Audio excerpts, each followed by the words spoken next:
ይህች ቤተ መቅደስ ግን የማትፈርስ ቤተ መቅደስ ናት። ለምን ቢባል ለዛቲ ቤት ሐነጻ አብ ወሰራራ ወልድ ወፈጸማ መንፈስ ቅዱስ። ጸሎቱ ይጠብቀን ክብሩ ይደርብንና ኢትዮጵያዊ ሊቅ ቅዱስ አባታችን ቅዱስ ያሬድ በድርሰቱ ይህችን ቤት አብ ሰራት፣ ወልድን አነጻት፣ መንፈስ ቅዱስን ፈጸማት ብሎ እንደተናገረላት ይህች ቤተ መቅደስ የማትፈርሰው የአብ ሙሽራ የወልድ እናት የመንፈስ ቅዱስ ንጽሕት አዳራሽ እመቤታችን ድንግል ማርያም ናት። የማትፈርሰው አማናዊ ቤተ መቅደስ፣ የማትናወጸው ቤተ መቅደስ አጋዕዝተ ዓለም ሥላሴ የተስተናገዱባት አብ ለማጽናት ወልድ በተለየ አካሉ ሥጋዋን ነፍሷን ለምን ቢባል የአምላክ እናት ስለሆነች ለስም አጠራሩ ክብርና ምስጋና ይድረሰውና አምላካችን እግዚአብሔር ሊቀ ነቢያት ቅዱስ ሙሴን እስራኤልን ከግብፅ ሀገር ከወጣ በኋላ ወደ ደብረ ሲና ጠርቶ በጾምና በጸሎት ታቦተ ጽዮንን እግዚአብሔር አምላካችን እንደሰጠው መጽሐፍ ቅዱስ ይነግረናል። ኦሪት ዘጸአት ምዕራፍ 25 ቁጥር 10 ላይ የምናገኘው ጽላቱን ከእግዚአብሔር ዘንድ ከተቀበለ በኋላ የጽላቱን ማደሪያ የሚሆነውን ታቦቱን ከማይነቅዝ እንጨት ታቦትን ምን በል ብሎታል? ስራ ብሎታል። ከማይነቅዝ እንጨት የምስክሩን ታቦት ስራ ብሎ አምላካችን እግዚአብሔር ሊቀ ነቢያት ቅዱስ ሙሴን ሲያዘው እናገኛለን። ለጊዜው ታቦቱ የጽላቱ ማደሪያ ሆኖ ለብዙ ዘመናት እንዲያገለግል ስለፈቀደ ነው። ነገር ግን የማትነቅዘው ታቦት ማናት ስትባል እግዚአብሔር ማደሪያው ዙፋኑ ያደረጋት የአምላክ እናት ወላዲተ አምላክ ድንግል ማርያም ናት። ያ ታቦቱ የተቀረጸበት እንጨት ምን ማለት ነው? የማይነቅዝ ነው፣ የማይፈርስ ነው፣ የማይበሰብስ ነው። የማትፈርሰው የማትበሰብሰው ዕፀ እሳተ መለኮት ያላቃጠላት ማናት? ይህች ዕፀ እመቤታችን ድንግል ማርያም ናት። ለዚህ ነው ቅዱስ ኤፍሬም የማትፈርስ ቤተ መቅደስን የማይነቅዘውን እንጨት ለታቦት አድርገህ መርጠህ ቅረጽ እንዳለው የማትነቅዘዋ የማትፈርሰው የማትበሰብሰው ታቦት እግዚአብሔር ወልድ ማደሪያው ያደረጋት ዙፋኑ ያደረጋት ለእናትነት የመረጣት ድንግል ማርያም ናት። ለዚያ እኮ ነው የማትፈርስ የማትበሰብስ ስለሆነች እመቤታችን ድንግል ማርያም ወዲያውኑ እንደተቀበረች ፈጥና የተነሳችው። ለምንድን ነው ከተባለ መፍረስ፣ መበስበስ፣ መለወጥ የማይስማማት የማትነቅዝ ምን ስለሆነች ነው? እንጨት ታቦት ስለሆነች ነው። ስለዚህ ለጊዜው ለታቦት ሲሆን የማትነቅዘው እንጨት ግን የማትለወጠው በሚለወጠው ዓለም የማትለወጠው እናታችን ድንግል ማርያም እግዚአብሔር ያነጻት እግዚአብሔር የገነባት እግዚአብሔር የሰራት አማናዊት ቤተ መቅደሱ ናት።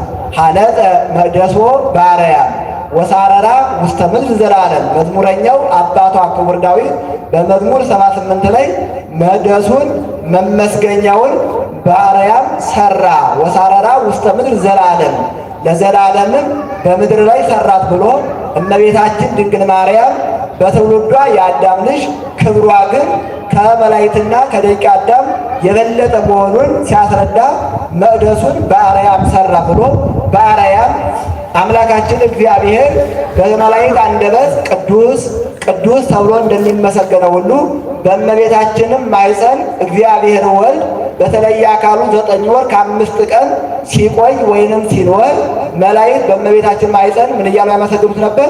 ቅዱስ ቅዱስ ቅዱስ እያሉ ያመሰገኑት ነበርና ጽርሐ አርያም የሥላሴ መመስገኛ እንደሆነ የእመቤታችን ድንግል ማርያምን ማኅፀን የእግዚአብሔር ወልድ መመስገኛ ሆኗልና መቅደሱን በአርያም ሰራ ወሳረራ ውስተ ምድር ዘላለም ብሎ ደግሞ ትውልዷን ከአዳምና ከሔዋን ሴቶች ልጆች የተገኘች እንደሆነች ይናገራል። ስለዚህ የማትፈርሰው አማናዊት ቤተ መቅደስ ማናት?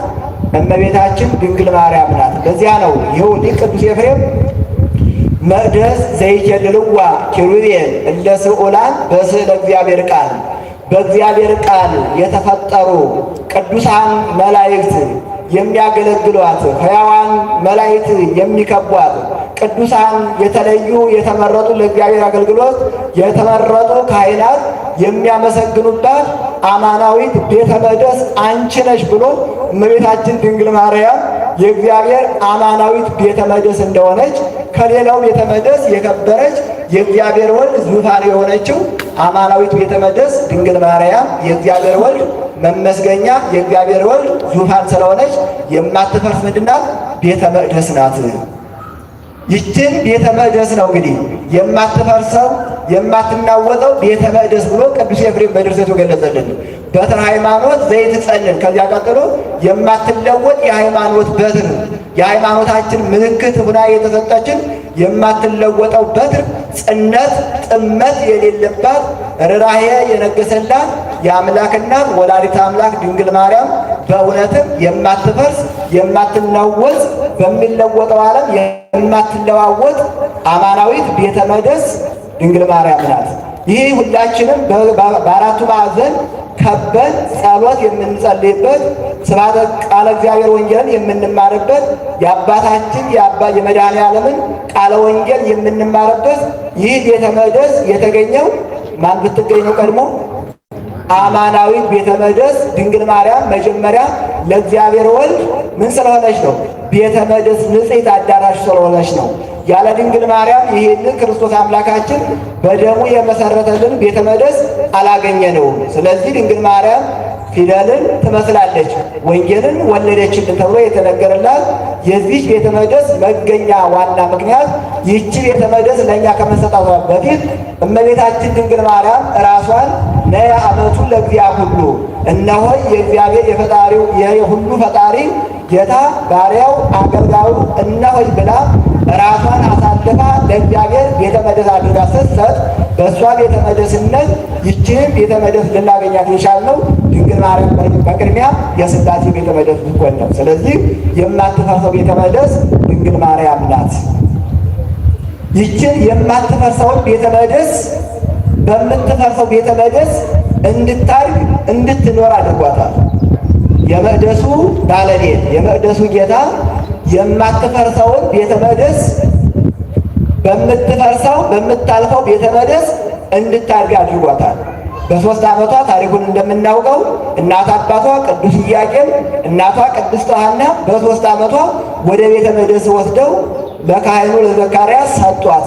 ካህኑ ዘካርያስም በጸሎት ወደ እግዚአብሔር አመልክቶ ከእግዚአብሔር መልስ አግኝተው በቤተ መቅደሱ እንድትኖር አድርጓታል። ስለዚህ የማትፈርሰው ቤተ መቅደስ አማናዊት ድንግል ማርያም በምታልፈው ቤተ መቅደስ ምን አለች? አደገች። ህብስት ሰማያዊ ከሰማይ የወረደ ህብስት እየተመገበች ከሰማይ የወረደ ጽዋ ሰማያዊ እየጠጣች መላእክት እያመሰገኗት መላእክት እንደ እህት እንደ ወንድም ሆነዋት እያገለግሏት ከመላእክት ጋራ እየዘመረች ከመላእክት ጋራ እግዚአብሔርን እያመሰገነች 12 ዓመት በቤተ መቅደስ ኖረች። ከ12 ዓመት በኋላ የቤተ መቅደሱን ጌታ ጸንሳ ወለደችልን። ለዚህ አስቀድሞ ምሳሌ አስቀምጧል። አሮን ሊቀ ካህናት አሮን ክህነት ከዘሩ እንዳይጠፋ ወይንም ምልክት የሆነው ዘንድ ሙሴ የእስራኤላውያንን በትር ሰብስቦ በቤተ መቅደስ ወደ ቤተ መቅደስ አስገብቶ 12 ሰዓት ሌሊቱን ካደረ በኋላ ጠዋት እንዲያወጣው አዝዞታል። ስለዚህ በዚህ ትእዛዝ መሰረት የአሮን በትር ወደ ቤተ መቅደስ በገባች በ12ኛው ሰዓት ሳይተክሏት ውሃ ሳያጠጧት በ12ኛው ሰዓት መዓዛው እጅግ የተወደደ ፍሬን አፍርታ ተገኝታለች። የማን በትር? የአሮን በትር። ያቺ የአሮን በትር ማናት ሲባል እመቤታችን ድንግል ማርያም ናት። ሁላችንም ከወደቅንበት የኃጢአት ጉድጓድ የተነሳንባት የሁላችን በትር የሁላችን ተስፋ የሁላችን አለይታ የሆነችው እመቤታችን ድንግል ማርያም የአሮን በትር ምሳሌዋ ናት። የአሮን በትር ውሃ ሳያጠጧት ሳይተክሏት ለምልማ አብባ አፍርታ እንደተገኘች እመቤታችን ድንግል ማርያም በመልአኩ በቅዱስ ገብርኤል የምስራች ቃል ብቻ የሰማያዊውን የምድሩን ንጉሥ እግዚአብሔር ወልድን ጸንሳ ተገኝታለች። ያቺ ሳይተክሏት ውሃ ሳያጠጧት እንዳፈራች ድንግል ማርያም ያለ ዘራ ብእሲ በሕቱም ድንግልና ጸንሳለች። ያቺ በትር ከቤተ መቅደስ በገባች በስንተኛው ሰዓት ነው ያፈራችው? በ12ኛው ሰዓት። እመቤታችን ደግሞ ከቤተ መቅደስ በገባች በስንተኛው ዓመት ክርስቶስን አፈራች? ዕፀ ሕይወት ሆና የሕይወትን ፍሬ ክርስቶስ አምላካችን ወደ ቤተ መቅደስ በገባች በ12ኛው ዓመት ድንግል ማርያም በልተን የጠገብነውን የሕይወትን ፍሬ ክርስቶስ አምላካችን ከቤተ መቅደስ በገባች በ12ኛው ዓመት አፍርታ ሰጥታናለች። ለዚህ ነው ሊቁ ቅዱስ ያሬድ አንቲ ውእቱ ቡሩክ ዕፀ ሕይወት ወዕፀ መድኃኒት ህየንተ ዕፀ ሕይወት ዘውስተ ገነት ዘኮንኪ ዕፀ ሕይወት በዲበ ምድር። በገነት ስላለችው ስለ ዕፀ ሕይወት ፈንታ በምድር ላይ ዕፀ ሕይወት የሆንሽን አንቺ ነሽ። ምክንያቱም ከገነት ዕፀ ሕይወት ፍሬ በልተን እንድንድን ሕይወትን እንድናገኝ እድሉ ቢሰጠንም አልተጠቀምነውም ነበር። ስለዚህ ሱራፌል የገነትን ዕፀ ሕይወት የሰው ልጅ ገብቶ በልቶ ሕያው ሆኖ እንዳይኖር ሰይፋቸውን ይዘው ይጠብቁ ነበር። ነገር ግን ዕፀ ሕይወት ድንግል ማርያም የሕይወት ፍሬ ክርስቶስን አፍርታልን ዕፀ ሕይወት ክርስቶስን ቅዱስ ሥጋውን ክቡር ደሙን ተቀብለን ዳግም ወደ ገነት እንድንገባ አደረገችው። ስለዚህ በገነት ስላለችው ዕፀ ሕይወት ፈንታ በምድር ላይ ዕፀ ሕይወት የሆነችን ማናት? የአምላክና ወላዲተ አምላክ የማትፈርሰው አማናዊት ቤተ መቅደስ ድንግል ማርያም ናት። ስለዚህ ድንግል ማርያም ክርስቶስን ከወለደችው በኋላ ክርስቶስን ከመወለዷ በፊት ምንድናት? የማትፈርስ አማናዊት ቤተ መቅደስ ናት። ድንግል ማርያም ክርስቶስ አምላካችንን በሥጋ ከወለደችው በኋላ መዓዛ መለኮቱ ያልተለያት ንጽሕት የሽቱ ሙዳይ ናት ብሎ ቅዱስ ያሬድ ገልጾታል። ስለዚህ የማትፈርሰውን ቤተ መቅደስ በምትፈርሰው ቤተ መቅደስ አሳደጋት። ከዚያች ቤተ መቅደስ ክብር የማን ክብር ይበልጣል? የድንግል ማርያም ክብር ይበልጣል። የአቢ ክብራ ለማርያም እምክብረ ሁሎሙ ቅዱሳን። ከቅዱሳን ሁሉ ክብር ይልቅ የድንግል ማርያም ክብር ምን ይላል? ይበልጣል።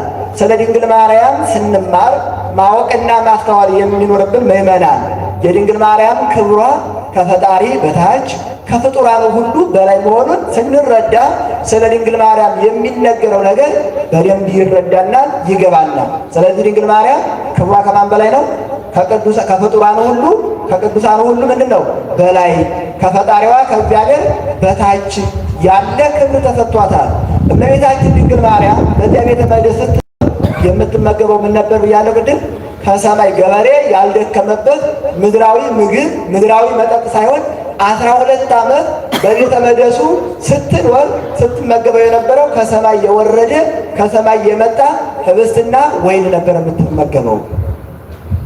ይህም የሚያስረዳ ምንድን ነው ስንል እመቤታችን ድንግል ማርያም በብስራተ መልአክ በቅዱስ ገብርኤል ጸንሳ የወለደችልን አምላካችን መድኃኒታችን ኢየሱስ ክርስቶስ ፍጹም ሰው ፍጹም አምላክ እንጂ ተራ ሰው እንዳይደለ እንረዳለን። ህብስት ዘወረደ እምሰማያት ወሀቤ ሕይወት ለኩሉ ዓለም፣ ላመነበት ሁሉ አምኖ ለሚቀበለው ሁሉ ሕይወትን የሚሰጥ ድነትን የሚያድን ከሰማይ የወረደ ሰማያዊ ህብስት ብለን የምናመሰግነው ከሰማይ የወረደው አካላዊ ቃልን በሥጋ ወስና የወለደችው ፍጹም አምላክ ፍጹም ሰው እንጂ ሩቅ ብእሲ ተራ ሰው እንዳይደለ እንረዳለን። ምድራዊ ህብስት አለመብላቷ ሰማያዊ ህብስት መመገቧ በቤተ መቅደስ ሳለች ወልዳ ጸንሳ የወለደችልን ፍጹም አምላክ ፍጹም ሰው እንጂ ተራ ሰው ነቢይ አማላጅ እንዳይደለ በዚህ እንረዳለን። ከሦስቱ አካል አንዱ አካል እግዚአብሔር ወልድን በሥጋ ወልዳ የሰጠችን የአምላክ እናት ወላዲተ አምላክ ድንግል ማርያም አምላክን የወለደች ስለሆነች ምንድናት አልኩኝ? የማትፈርስ የማትናወጥ ምንድናት አለ ቅዱስ ኤፍሬም? ቤተ መቅደስ ናት። እግዚአብሔር የተመሰገነባት ድንግል ታጸንን ርእሳ መንገለ ከርሳ ወትሰምዕ ቅዳሴ መላእክት እምኀበ እግዚአብሔር።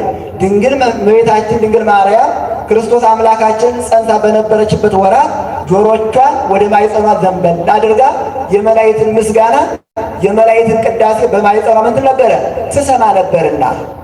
ምክንያቱም በዓለማቸው በኢየሱስ ክርስቶስ ተስበው መላእክት በማኅፀኗ እግዚአብሔርን ቅዱስ ቅዱስ እያሉ ያመሰግናሉ።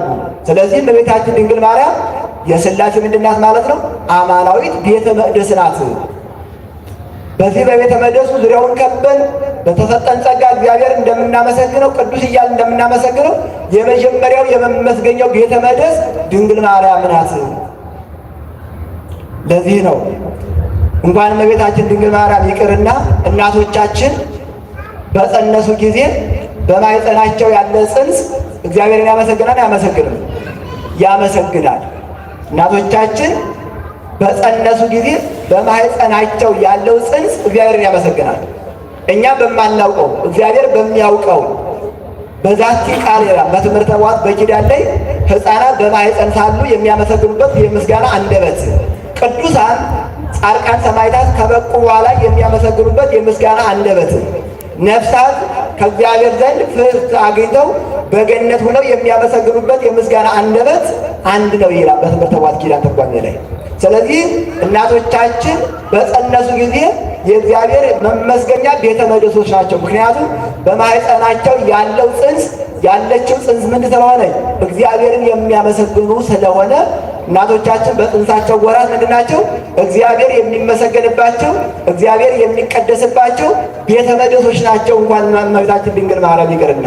ስለዚህ ድንግል ማርያም የማትፈርስ አማናዊት ቤተ መቅደስ መሆኗን ኢየሱስ ክርስቶስ አምላካችን ሊቀ ካህናት ሆኖ የተሾመባት ያገለገለባት አማናዊት ቤተ መቅደስ በሚፈርሰው ዓለም የማትፈርሰው ቤተ መቅደስ ሆኗን ተማጽነንባት እንድንድንባት ክብር እንድናገኝባት የተሰጠችን የማትፈርሰው ቤተ መቅደስ ማናት? ድንግል ማርያም ናት። የማይፈርሰው ምኗ ነው? የማይለወጠው ምኗ ነው ስንል በመጀመሪያ ደረጃ ድንግልናዋ አይፈርስም። ድንግል ማርያም አምላክን ከመውለዷ በፊት ምንድናት? ድንግል ናት። አምላክንም በጸነሰች ጊዜ ምንድናት? ድንግል ናት። አምላክንም ከወለደች በኋላ ምንድናት? ድንግል ናት። ድንግል ወእም ብለን የምንጠራት ከሔዋን ሴቶች ልጆች ድንግል ማርያም ብቻና ብቻ ናት። ድንግልም እናትም እናቶቻችን እናት ከሆኑ ድንግልና የለም፣ ድንግል ከሆኑ እናትነት የለም። እመቤታችን ግን ሁለቱንም አስተባብራ የያዘች ንጽሕት ድንግል ንጽሕት እናት ናት። ለዚህ እኮ ነው እናቶቻችን እንደ እመቤታችንን የሚጠሩበት ቃል ሲጠሩ ምን ይላሉ? ማን ብዬ ልጥራው ስምሽን ይላሉ። ቅዱስ ኤፍሬም በድርሰቱ ይላል ማን ብዬ ልጥራው ስምሽን። ምን ማለት ነው? እናት እንዳንለሽ ድንግል ነሽ፣ ድንግል እንዳንለሽ ምንድን ነሽ? የአማኑኤል እናት ነሽ። እናትነትን ከድንግልና ድንግልናን አስተባብራ ከእናትነት ጋር አንድ አድርጋ የያዘች ማናት? የአምላክ እናት ወላዲተ አምላክ ድንግል ማርያም ናት። ስለዚህ ይህንን ድንግልናና እናትነቷን ሲያስቡ ነው ማን ብዬ ልጥራው ስምሽን የሚሉት እናቶቻችን በመዝሙራቸው እናትነቷን ከድንግልና ድንግልናዋን ከእናትነት ጋር አንድ አድርጎ መጥራት ሲያቅታቸው አንደበት ያጡላት ለእናትነቷ ለድንግልናዋ አንድ የሆነ ስም መጠሪያ ሲያጡ ለዚህ ነው ማን ብዬ ልጥራው ስምሽን። ስለዚህ የማይፈርሰው የድንግል ማርያም ምንዋ ነው ካል አራት ነገሮች የማይፈርሱባት አሉ። እነሱን እንልና ጨርሳለን። የመጀመሪያ የማይፈርሰው ምን አልኳቸው? ድንግልናዋ ነው። ስለ ድንግልናዋ ብዙ ማለት ይቻል ነበር። ትንቢተ ሕዝቅኤል ያለውን ብቻ እንይ። ትንቢተ ሕዝቅኤል ምዕራፍ 44 ቁጥር 1 ላይ እግዚአብሔርም በምሥራቅ ወዳለው ቤተ መቅደስ አወጣኝ ይላል ነቢዩ ሕዝቅኤል። በዚያም በምሥራቅ በኩል አለው አንዲት ታላቅ አዳራሽ አየሁ። ያ በርም ተዘግቶ ይኖራል እንጂ ለዘላለም አይከፈትም። የእስራኤል አምላክ ገብቶ ወጥቶበታልና ሰው ከቶ አይገባበትም። ለዘላለሙ ተዘግቶ ምን ይላል? ይኖራል እንጂ። ለዘላለሙ ተዘግቶ ሊኖር በምድር ላይ ቤተ መቅደስ አይሰራም አለ። ለዘላለሙ ተዘግቶ የሚኖረው አምላክ ገብቶ የወጣበት የእመቤታችን የድንግል ማርያም ድንግልና ነው። መቅደሷ አሁያም ናት፣ የማትፈርሰው ድንግል ማርያም ናት። በሩ የድንግል ማርያም ማኅተመ ድንግልና ነው። ስለዚህ ለዘላለሙ ተዘግቶ ይኖራል እንጂ አይከፈትም። የእስራኤል አምላክ ገብቶ ወጥቶበታልና ሰው ከቶ ምን አይልበትም? አይገባበትም። ድንግል ማርያም አምላክን ከመውለዷ በፊት ምንድን ናት? ድንግል ናት። አምላክን በወለደች ጊዜ ድንግል ናት። አምላክን ከወለደች በኋላ ምንድን ናት? ድንግል ናት። ላቲ ስብሐት ክብር ምስጋና ይግባትና መናፍቃን የድንግል ማርያምን ነገረ ማርያምን በውል ካለመረዳት የተነሳ ክርስቶስ አምላካችንን ከወለደች በኋላ ሌላ ልጅ ወልዳለች እያሉ የሚያወሩት አሉባልታ ፈጽሞ ከአምላክና ከድንግል ማርያም የራቀና ፍጹም ስህተት የምንፍቅና ትምህርት እንደሆነ ይነገራሉ። ጊዜ እንኳን በድንግል ማርያም ማኅፀን ሌላ ርቁ ብእሲ ተጸንሶ ተወለደ ማለት ይቅርና ክርስቶስ አምላካችን 3 ቀን ዙፋኑ ባደረገው መቃብር እንኳን ሌላ ርቁ ብእሲ ያልተቀበረበት ምዕመናን ማን አልተቀበረበት አልኳችሁ? ክርስቶስ 3 ቀን ዙፋኑ ባደረገው መቃብር እንኳን የአርማትያሱ ሰው ዮሴፍ እንኳን ከተነሳማ ልንቀበርበት ብሎ አልተቀበረም። ያ መቃብር ዛሬ የክርስቶስ ዙፋን ሆኖ በክብር ተከብሮ በረከትን ሲሰጥ ይኖራል እንጂ በተከበረበት መቃብር እንኳን ሌላ ሩቅ ብዙ ያልተቀበረበትም። ለምን? አምላክ ዙፋኑ አድርጎታልና። ድንግል ማርያም ደግሞ የአምላክ ዙፋን ናት። እንኳን ሌላው ይቅርና የትናንት ነገሥታት በተቀመጡበት ዙፋን ዛሬ ያሉ ይቀመጡበታል። የምድራውያን ባለስልጣናት ወንበር እንዲህ የሚከበር ከሆነ የጌቶች ጌታ የአማልክት አምላክ የነገሥታት ንጉሥ ክርስቶስ አምላካችን በተስተናገደበት ባደረበት ንጹሕ ቤተ መቅደስ ሩቅ ብእሲ አልተስተናገደም። በጸጋ ሁላችንም እነኋት እናታችሁ እነሆ ልጆችሽ ብሎ ክርስቶስ አምላካችን በመስቀል ስር የሰጠን የመስቀል ስር ስጦታችን ናት። በሥጋ ከድንግል የተወለደ ግን አንድ የበኩር ልጇ አማኑኤል መድኃኔ ዓለም ብቻና ብቻ ነው። ስለዚህ የድንግል ማርያም ክብሯ ድንግልና ምን አይልም፣ አይናወጽም፣ አይፈርስም። ሁለተኛ ንጽሕናዋ እመቤታችን ድንግል ማርያም ንጽሕት ቅድስት የሆነችው አምላክን ከወለደች በኋላ ሳይሆን አምላክን ከመወለዷ በፊት ምንድን ናት? ንጽሕት ቅድስት ድንግል ናት። ለአምላክ እናትነት ያስመረጣት ንጽሕናዋ፣ ቅድስናዋ፣ ድንግልናዋ፣ ትሕትናዋ ነው። አምላክ ከሰማይ የወረደበት ዙፋን ወይም መሰላል ምንድነው ካል የድንግል ማርያም ትሕትና ነው። ጠባብ ወትሕት በቤተ መቅደስ ዘልቀት ወለተ ዳዊት ቀጠበቶ ለአምላክ ለዘወረደ እመልዕልት። እግዚአብሔር ወልድ ከሰማይ የወረደበት መሰላል ምንድነው ካል የድንግል ማርያም ትሕትና ነው።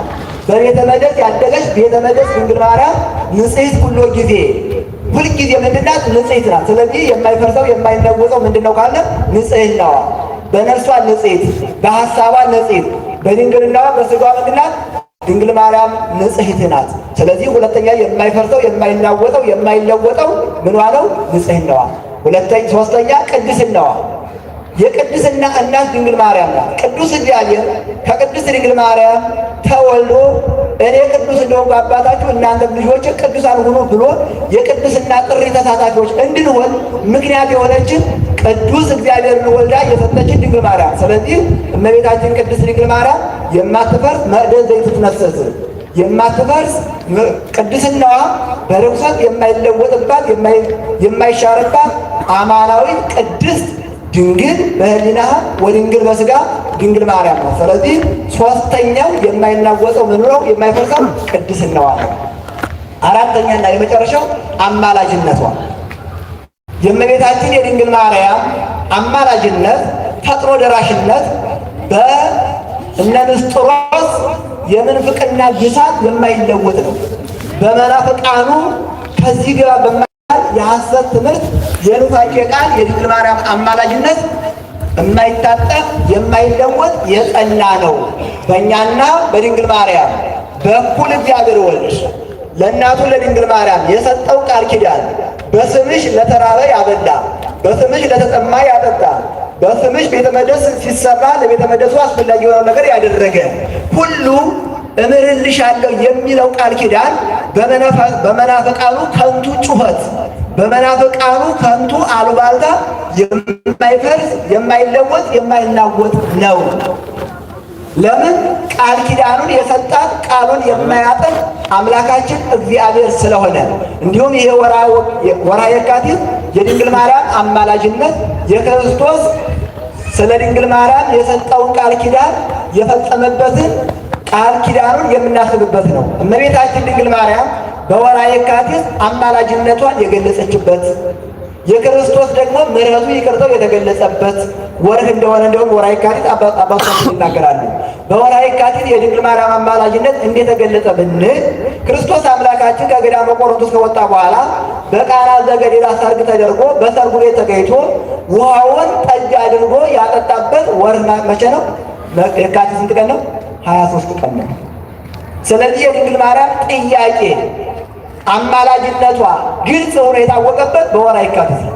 እንዲሁም እናታችን ድንግል ማርያም ልጇ ክርስቶስ አምላካችን ሥጋው አርፎበት በነበረው መቃብሩ ላይ ተገይታ ስትጸልይ ስትማጸን በስምሽ የተማጸነውን በቃል ኪዳንሽ ያመነውን በስምሽ በጎ ነገር ያደረጉ ሁሉ እምርልሻለሁ ብሎ የምህረት ቃል ኪዳን የሰጣት በየት ወር ነው?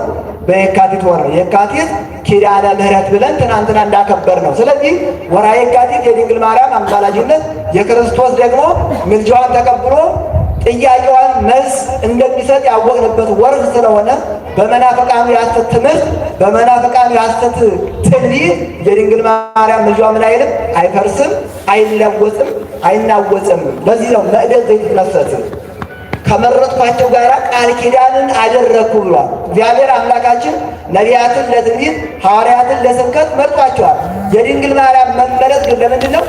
እናቱ እንድትሆን ዙፋኑ እንድትሆን መርጧታል። ስለዚህ ከድንግል ማርያም ጋር የማይታጠፍ ጽኑ ቃል ኪዳን እግዚአብሔር ስላደረገ የድንግል ማርያም ምልጃዋ ምን አይልም? አይፈርስም፣ አይናወጥም።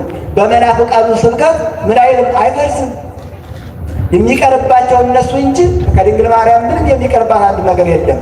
ስለዚህ ለዚህ ነው ቅዱስ ኤፍሬም የማትፈርስ አማናዊት ቤተ መቅደስ ያለው። በአማናዊቷ ቤተ መቅደስ ተገኝተን ተማጽነን ክብር እንድናገኝ አምላካችን ይፍቀድልን። አሜን። አማናዊቷ ቤተ መቅደስ ላይ መጥፎ ቃል የምንፍቅና ቃል የሚናገሩ ይገረፋሉ። ነገ እንደምንማረው እንደምትማማሩት ክርስቶስ አምላካችን የአይሁድ ፋሲካ በሚከበር ጊዜ ወደ ኢየሩሳሌም ወጣ ይላል። በቤተ መቅደሱ የማይገባ ሥጋዊ ሥራ ሲሰራ አገኘ ይላል። ከዚያም በኋላ ለቤተ መቅደሱ የሚገባውን ክብር ባለመስጣታቸው ምን አደረገ ነው የሚለው?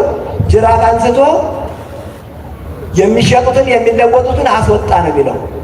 ያችን ቤተ መቅደስ እግዚአብሔር አምላካችን በረድኤት የሚገለጽባት ቤተ መቅደሱ ናት። ስሙ የሚጠራበት እግዚአብሔር ምሕረቱ የሚሰጥበት ናት። እመቤታችን ድንግል ማርያም ደግሞ አማናዊት ቤተ መቅደሱ ናት።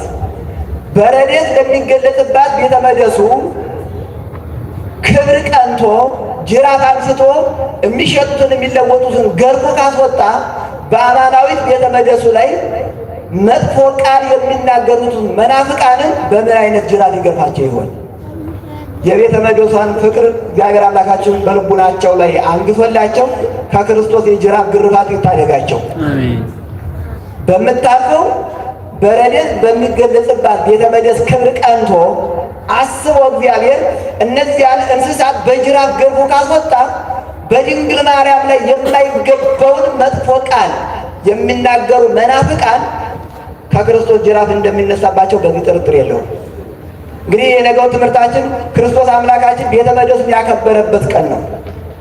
የአይሁድ ፋሲካ በሚከበርበት ጊዜ ክርስቶስ ወደ ቤተ መቅደሱ ይሄዳል። የሄደው በዓላማ ነው፣ ዝም ብሎ አይደለም። የአይሁድ ፋሲካው የእግዚአብሔር ፋሲካ ነበረ። ነገር ግን አይሁድ የራሳቸውን ምኞት የራሳቸውን ስሜት የሚያስተናግዱበትና የሚያንጸባርቁበት ስለሆነ ፋሲካው የእግዚአብሔር ፋሲካ መባል ቀርቶ የአይሁድ ፋሲካ ብሎ ወንጌሉ ጽፎታል። በዚያ ሲሄድ በቤተ መቅደሱ ሥጋዊ ንግድ ሲካሄድ አገኘ። ያም አስቆጠው ይላል። ንግዱን አይደለም የተቃወመው፣ ንግዱ መካሄድ በሌለበት ቦታ ስለተካሄደ ነው። እዚህ ታሪክ ውስጥ አልገባም። ስለዚህ ቤተ መቅደሱን አጸዳ ነው። የመጀመሪያው ቤተ መቅደሱ ድንግል ማርያም ናት። የድንግል ማርያም ክብሮን በዚህ ልክ አይተናል። እኛም እግዚአብሔር ወልድ ቤተ መቅደሱ አድርጎናል። ወንዶች በ40 ቀን ሴቶች በ80 ቀን ከማኅፀነ ዮርዳኖስ ከአብራ ከመንፈስ ቅዱስ ተወልደን የሥላሴ ቤተ መቅደሶች ሆነናል ነን አይደለም። ስለዚህ በሥላሴ ቤተ መቅደስ መጥፎ የሆነ ነገር ሊውል ሊያድር አይገባም ነው። ከቤተ መቅደሱ ምን ነበር ያስወጣው? 3 እንስሳትን አስወጥቷል። ምንና ምንን? በሮችን ወይም ላሞችን፣ በጎችን እና ርግቦችን አስወጥቷል። በሮች የተባሉት ምንድን ናቸው? በቤተ መቅደሱ ሲሸጡ የነበሩ በሮች የምን ምሳሌ ናቸው ከተባለ የኃጢአት ምሳሌ ናቸው። ስስት፣ ትዕቢት፣ ፍቅረ ነዋይ፣ ቂም፣ በቀል እንስሳት የተባሉት እነዚህ ናቸው። እነዚህ ስስት፣ ትዕቢት፣ ፍቅረ ነዋይ የተባሉ ኃጣው ወይም ኃጢአቶች፣ በደሎች ከክርስቶስ ቤተ መቅደስ ከአካላችን ከልቡናችን ማለት አለባቸው እንዲወጡ ነው ጅራፍ ያነሳው ነው። በጎች የተባሉት ደግሞ በየዋህነት የሚሰራ ድብቅ የሆነ ስውር የሆነ ኃጢአት ነው። በየዋህነት የምንሰራው ኃጢአት በበጎች ተመስሏል። ርግቦች የተባሉት ደግሞ በመንፈሳዊነት ስበት የሚሰሩ ኃጣው በነጭ ልብስ ውስጥ ያለ ኃጢአት ርግቦች የተባሉት በመንፈሳዊነት በንጹህ ነጠላ ውስጥ ያለ የቆሸሸ ኃጢአት በንጹህ ጥምጥም ውስጥ በንጹህ ካባ ውስጥ ላይ የተሰወረ ድብቅ ኃጢአት ርግብ ተብሏል። ርግብ የመንፈስ ቅዱስ ምሳሌ የድንግል ማርያም ምሳሌ ናት። ግን ርግቦችን አስወጣ ሲል በመንፈሳዊነት ስበት የምንሰራቸው ታላላቅ ሆኑ ጥቃቅን ኃጢአቶች አሉ። እነዚያ ከሰውነት ቤተ መቅደሳችን ሊወጡ ይገባል። ምክንያቱም በቆሸሸው ቤተ መቅደስ ክርስቶስን ማገልገልና ማመስገን ስለማንችል ነው። ስለዚህ ክርስቶስ አምላካችን እነዚህን ኃጣው ስስትን፣ ትዕቢትን፣ ዘረኝነትን፣ መጥፎ አሰራርን፣ መጥፎ ሐሳብን፣ መጥፎ እቅድን እንዲያወጣልን አምላካችን እግዚአብሔር የቤተ መቅደሱን አምላክ እነዚህን ኃጣው ከልቡናችን አውጥቶ የገንዘብ ፍላጎት በልቡናችን ክቡር ደሙን ተቀብለን የስሙ አመስጋኞች የክብሩ ወራሾች እንድንሆን የእግዚአብሔር ቸርነት የወላዲተ አምላክ የድንግል ማርያም ምልጃና ጸሎት የመላእክት ጥበቃ የቅዱሳን በረከትና ቃል ኪዳን ከሁላችን ጋር ይሁን። ወስብሐት ለእግዚአብሔር ወለወላዲቱ ድንግል ወለመስቀሉ ክቡር። ይቆየን። የማትፈርስ ቤተ መቅደስ